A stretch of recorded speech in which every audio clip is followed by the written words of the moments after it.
Welcome back to the 80s Slashers YouTube channel. In this video, I will be discussing and reviewing the 1987 slasher Berserker. We will discuss the plot of this film, the setting, the kills, the nudity. We'll talk about the Blu-ray itself before wrapping up with some final thoughts. Now, even though I didn't post a poll for this most recent review, but Berserker was a film that had some strong showings in past polls, and it's one that I've gotten messages from viewers on this channel asking for me to review it.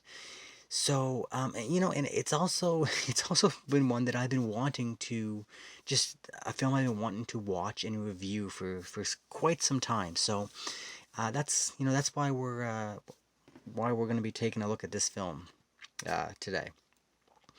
So, now this is definitely an interesting film, one that I have some mixed feelings on, which I found to be quite unusual for this genre. And we will get into all of that, but before we do, let's just jump right ahead and start out by taking a look at the plot.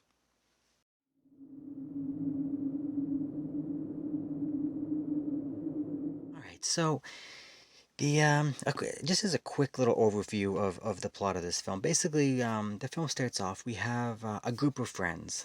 I'd say they're like university aged friends, and they're on a road trip. We see them in the middle, right of the middle on the road, and they're going on a camping trip.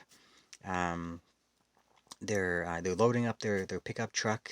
There's like three guys and three girls.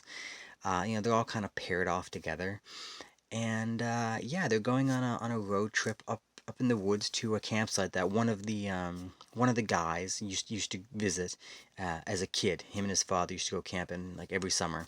So he's taking all his friends up to kind of get away and do some hiking, camping, all that sort of thing. And on the way up, they of course they get stopped by a police officer, nearby, and he nearby the campsite, so he's familiar with the area, and they tell the officer they're going camping and whatnot, and he gives them kind of like the side eye and says, "Be careful, there's animals up in these woods, just be careful where you go and whatnot."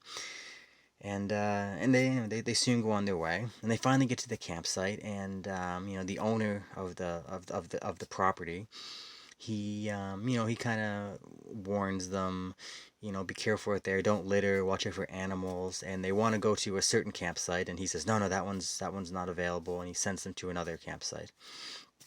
So of course they get there, and they basically just start partying. They have fun. They brought like a three wheeler, like an ATV three wheeler, and they're drinking. They're smoking pot. They're just having a good time, young people. And they get closer to nightfall, and all of a sudden, out of the woods, there's something or someone that's been kind of hunting them, and they start getting killed one by one. And we learn throughout the film, through like the police officer and the owner of the campground, they have some discussions.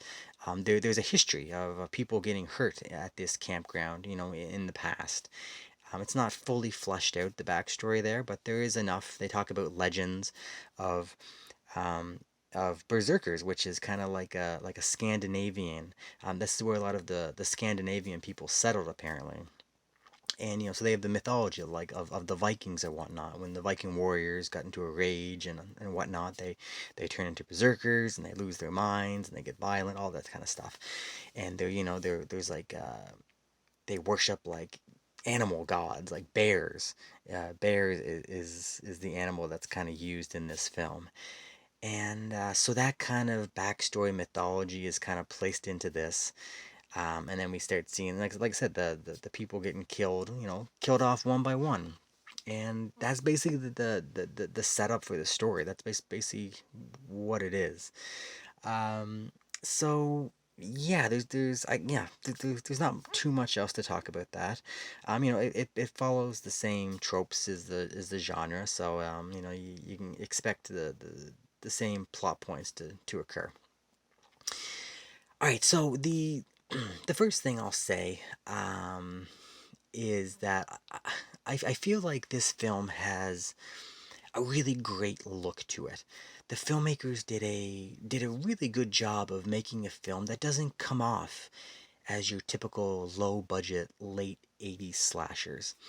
In fact, in some ways, Berserker feels sort of like an early 80s slasher as opposed to the style of slasher that was typically made, at this time.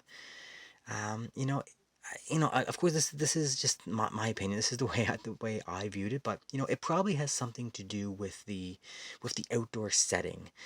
Um, you know, it's conducive to, I don't know, it's to some of those earlier films. A lot of them were made like that, and there's not a lot of the like the clothing and the dialogue and the store and the house setting. It just kind of feels like an 80s movie, and the one set in the woods, it kind of feels similar to the past ones. I don't know, that's just the way I viewed it, I guess.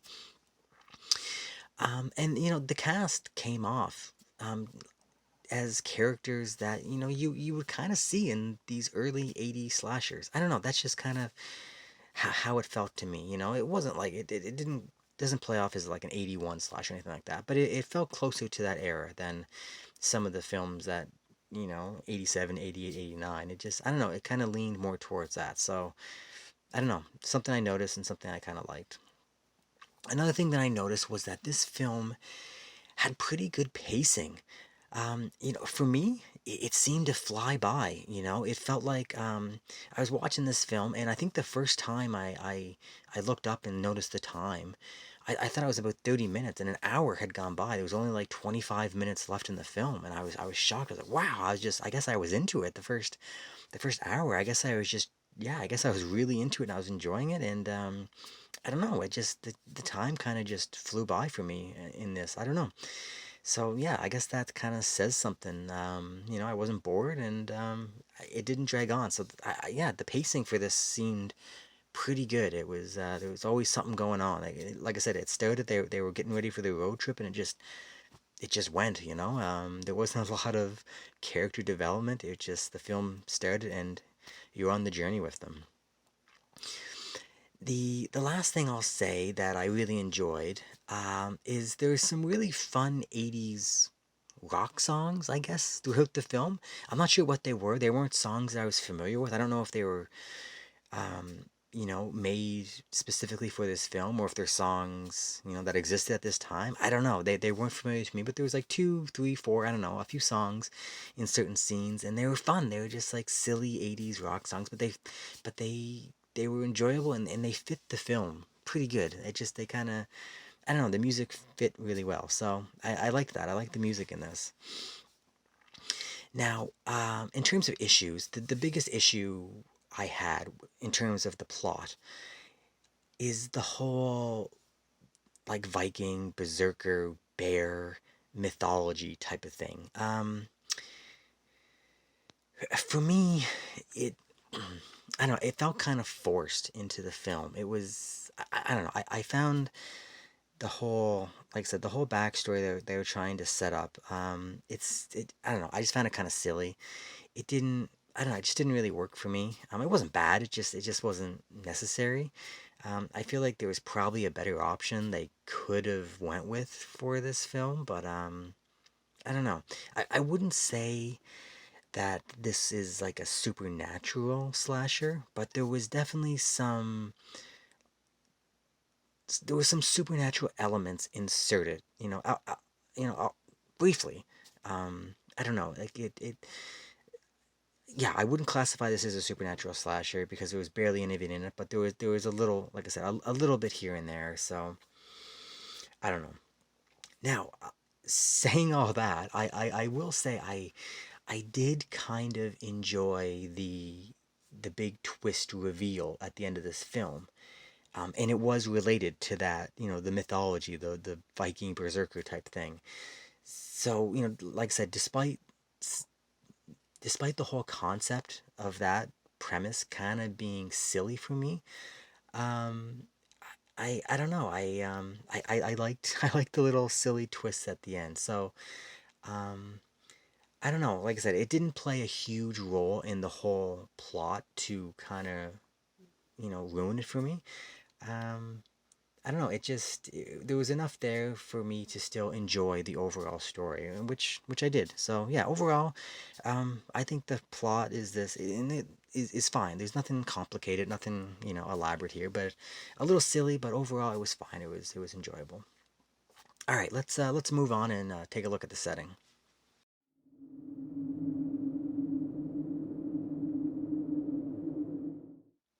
All right, so this, like I said, the setting for Berserker takes place in the woods at a campground. Now, this is not your typical uh your typical tenting campground that that we've all been to. You pull your car in, you get like a numbered lot, and you pitch your tent and you have a little barbecue pit. It's not that at all. These campsites are their own piece of property with they have like a log cabin on the site, um, and they're really isolated from every other site. You need like a vehicle to get between sites, and they have like names. Like the one is called like the sergeant the sergeant house or the sergeant site, and there was like the Miller site.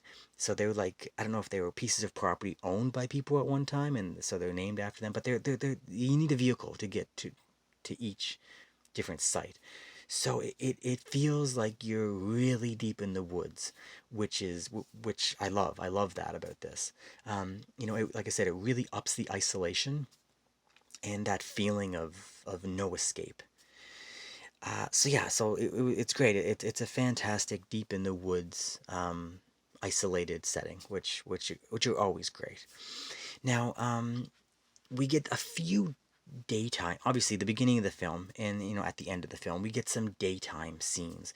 The film was shot in the mountains in Utah, and it's beautiful. It's absolutely beautiful. Some of these daytime shots of like the green mountains, driving down these dirt back roads, beautiful. It's fantastic. Like I said, the film looks really good. It has a great look to it, and these daytime nature shots are fantastic. They really put you deep in the mountains and deep in the woods. It's great. It's fantastic.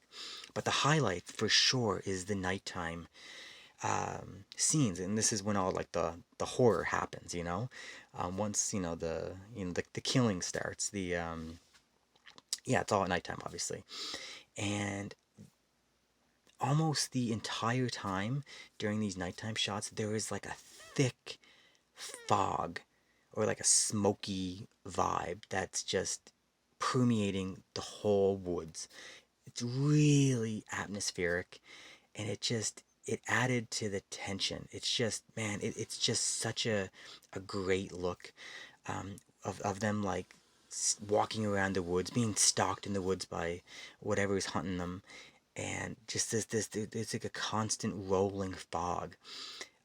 It's fantastic. I don't know, but I'm assuming that there was like a fog machine or something brought in, because almost every shot it was like that, and it was heavy, and it looked really cool. Them walking through the woods with like sometimes you could just see like the top part of their torso, and the bottom was just like covered in fog. It's great. It looked really good. Like I said, really atmospheric. I loved it. So yeah, I really liked the outdoors, deep wood settings for this film. I enjoy it for slashers in general. It's one of my favorite settings. There's quite a few that do that, and I really like. I guess I'm a sucker for that. It kind of adds the scariness, Like if you put yourself in that situation, like way deep in the woods, no one around to help you, no one can hear you scream. There's no escape. The only escape is running through wilderness, which animals, and it's a scary setting, and it's great. So, and this might be one of my favorites. Like I said, they did a really good job. I really liked it. So yeah, in terms of the setting, um, fantastic. I thought the setting was really good. All right, let's move on, and let's take a look at the kills.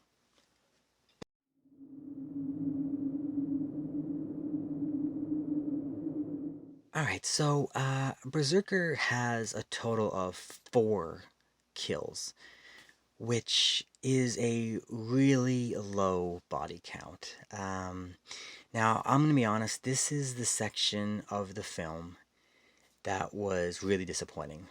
Um, the only way to describe the kills that we got is as weak. They're yeah, the kills are just really just not good.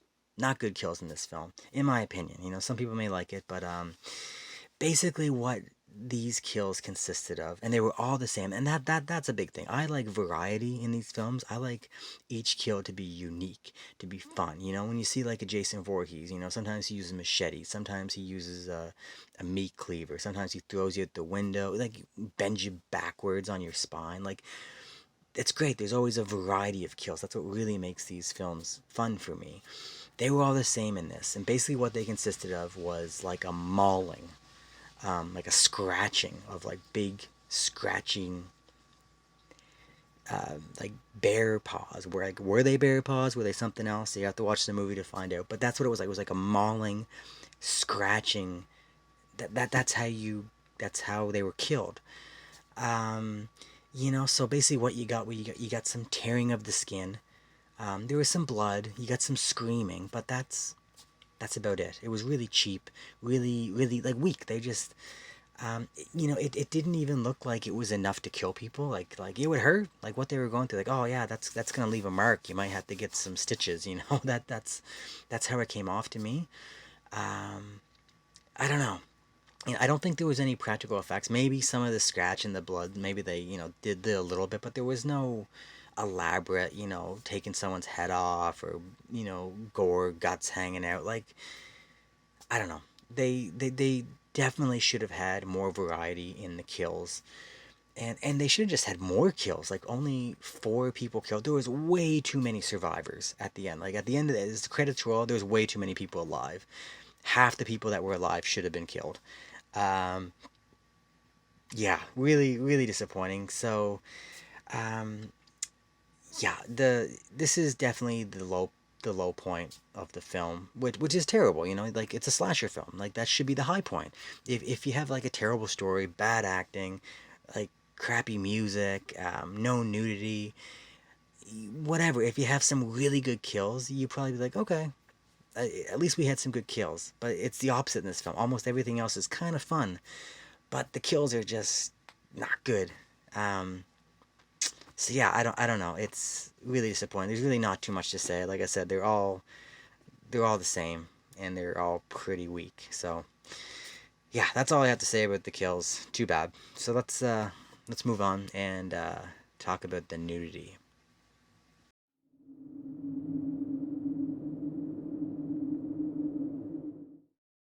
All right, so Berserker only has one nude scene in this film, but it was a good one. It's a good nude scene.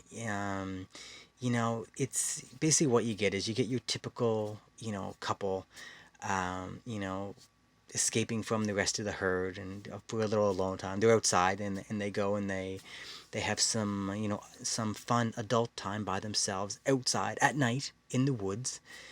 And yeah, like I said, it's pretty generic for this type of genre. But in terms of like the nudity for the film, it's a good scene. It's long for one thing. It's pretty long. Like the camera lingers for quite a while on a couple scenes. It's the simulation, like the sex simulation, is it shows kind of what they're doing, and like I said, the camera lingers. It's pretty gratuitous. You get to see quite a bit of the female. Um, you actually this film actually has some. It's brief, but not too brief. Some actual full frontal nudity. And because of that, and the way like the way it was filmed, it kind of has a sleazy feel to it, a little bit. Not overly sleazy, but there is a sleaziness to it. But again, why I said it was a good scene was because it looked good. Because it takes place at night in the woods, and you had that foggy nighttime thing going on while they're out there having their fun.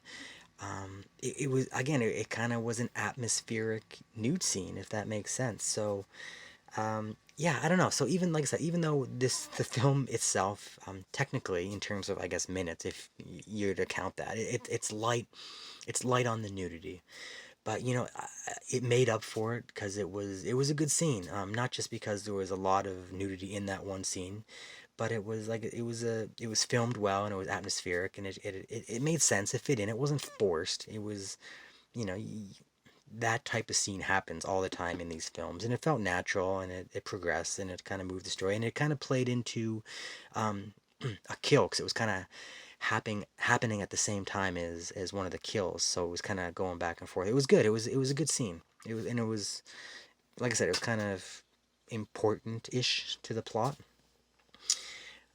Yeah, so I don't know. Like I said, there's not a lot, but it's good, and I'm sure back in the day, teenage boys watching this, it made them really happy. The VHS for this probably got paused and rewound and replayed quite a few times over that scene because it was a good one. So yeah, that's basically it for the nudity. So let's move on and talk about the Blu-ray.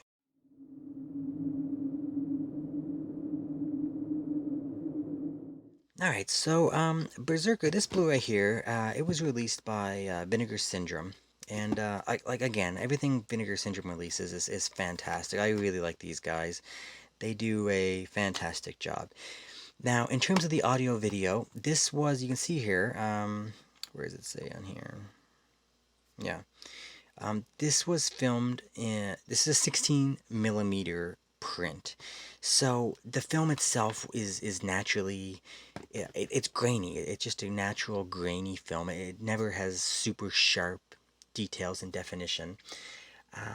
But it looks good. It looks like I said the daytime scenes out in the mountains. The greens are all like the color correction, all that stuff looks really good. And it's sharp as you're gonna get for a 16 millimeter print. Um, Audio, same thing. It looks good. I felt like at the first, I don't know, the first few minutes, as they were preparing, as the six of them were preparing to get on the road for the road trip, I felt like some of the audio was a little out of sync.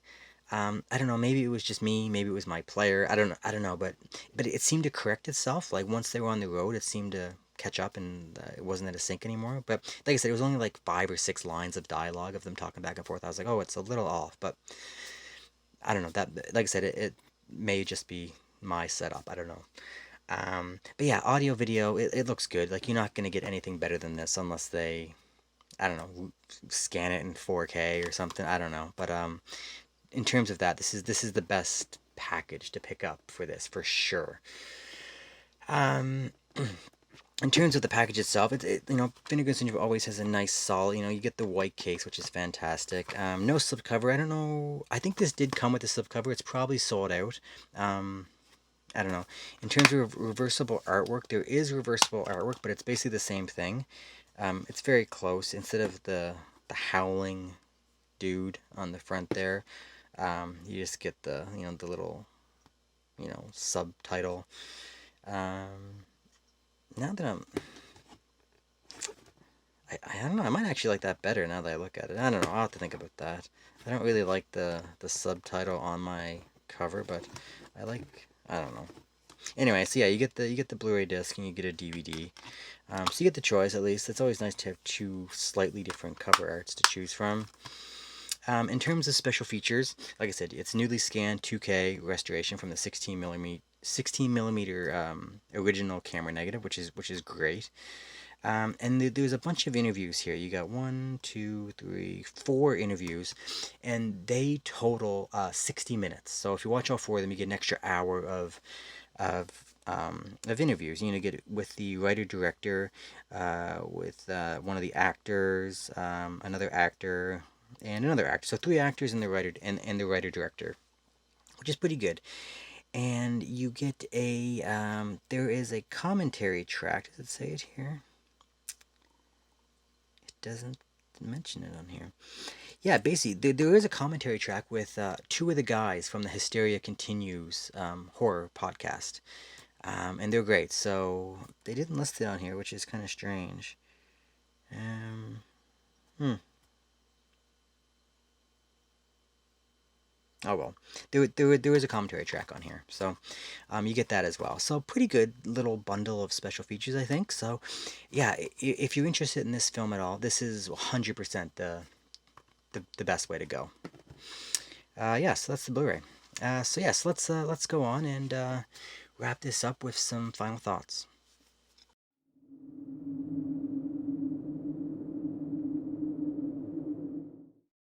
All right, so yeah, Berserker was, like I said, it's kind of a weird film for me because even though it's a film with pretty terrible kills, which is kind of a cardinal sin for me in this genre, and it's a little light on the expected nudity within the genre.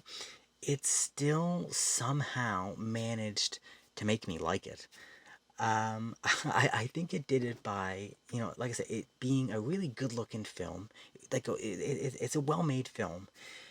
It had some, similarities to some of the earlier slashers from the 80s.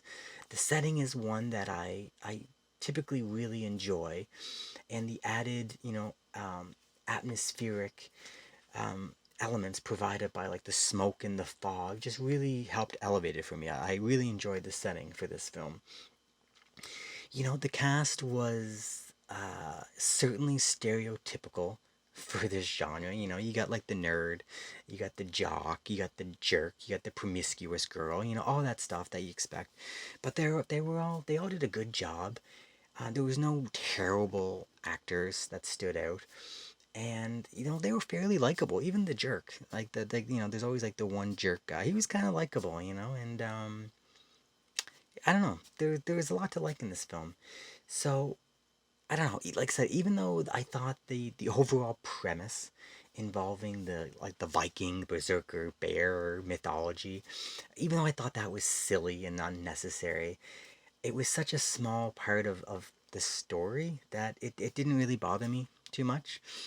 So yeah, if you can, like I said, if you're able to forgive this film for falling short on the kills, I feel that there's enough here to at least make it an enjoyable 80s slasher. And at least for me, I did. I enjoyed it. I kind of like this film. It's not one of the best. It's not going to find itself way up in my rankings. But it's a film that I'll certainly watch again just because it looks good and it's fun. It has a good vibe. It flies by. There's just a lot to kind of like I said, the fact that the first hour just blew by like that for me. I think it says something that it kind of got me in the story, and I just went with it. So I don't know. Yeah, I'm gonna recommend Berserker, but just like I said, be aware that it has its shortcomings for sure. All right, guys. So that's it. That's my review and thoughts on Berserker. So yeah. So thanks once again, everyone, for sticking around if you made it this far and watching the videos, and for all the commenting and all that stuff. It's really appreciated. So yeah. Until next time. All right. See ya.